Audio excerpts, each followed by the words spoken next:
सनातन की बात आप लगातार करते हैं, हिंदू राष्ट्र की बात आप लगातार करते हैं। हमारा सवाल ये है कि राम मंदिर बन रहा है और बहुत लोगों का, जैसा आपने कहा कि खून खराबा भी हुआ, बड़े संघर्ष हुए, रथ यात्राएं निकली और एक बड़ी कानूनी लड़ाई के बाद में हम यहाँ तक पहुंचे हैं।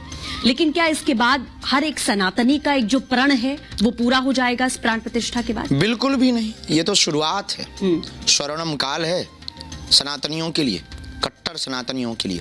इस स्वर्णम काल की प्रारंभ की पहली सीढ़ी हिंदू राष्ट्र की, राम प्रभु श्री राम का मंदिर, इसके बाद ज्ञानवापी, राम कृष्ण जन्मभूमि, और इसके बाद फिर भारत में संप्रभुता, एकता, अखंडता अक्षुण्ण रहे, इसके लिए संकल्प लेकर के प्रत्येक हिंदू वासी, सनातनी वासी, भारत में, हिंदुस्तान में रहने वाले लोग दिव्य संकल्प लेकर के अखंडता की ओर बढ़ेंगे।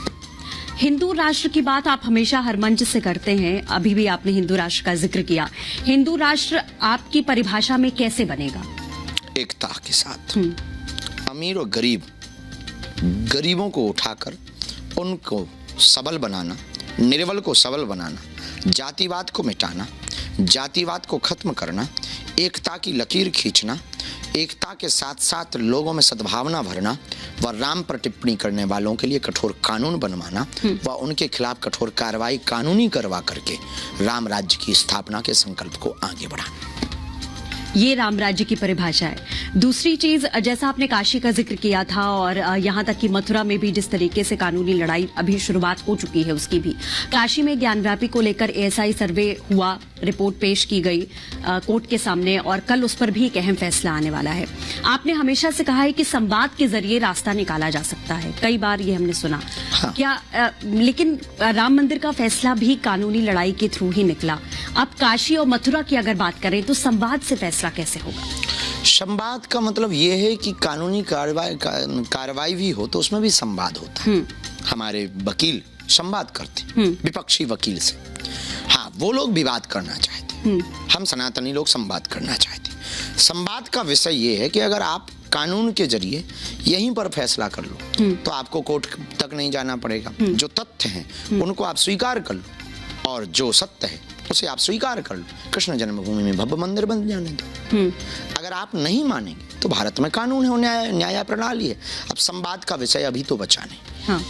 विवाद का भी विषय नहीं, कानून के निर्णय की इंतजार है कि निर्णय क्या है, और निर्णय पक्ष में है, इसमें कोई संदेह नहीं। निर्णय पक्ष में, जैसे आपने जिक्र किया कि संवाद के थ्रू ये चीजें हो जानी चाहिए, हल निकल जाना चाहिए, लेकिन अभी भी राम का मंदिर बन गया है, उसके बाद भी राजनीतिक विषय पर आप ज्यादा बात नहीं करते हैं, मैं नाम नहीं लूंगी, लेकिन बहुत सारे दल अभी भी ऐसे हैं जिनको निमंत्रण मिला, उन्होंने कहा हमें मिला भी है लेकिन हम जाएंगे नहीं, मिलेगा तो भी नहीं जाएंगे।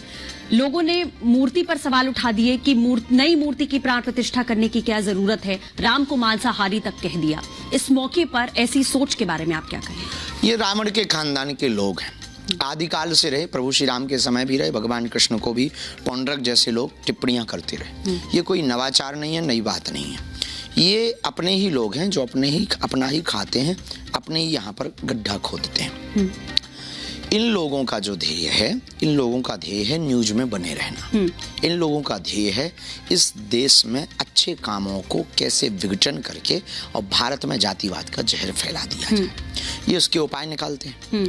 मूर्ति कोई विषय नहीं, रामलला छोटे थे, बड़ा विग्रह रख करके ज्यादा दूर से लोगों को दर्शन हो सके, बस ये कारण है। और मूर्ति बनने या ना बनने से मतलब क्या निकलना, विग्रह से मतलब निकलना क्या है। ना भी बने तो इस देश का कौन सा अर्थव्यवस्था बढ़ जानी है, जरा बता दीजिए। किस के जो है पेट में दर्द हो जाना है बन जाने से।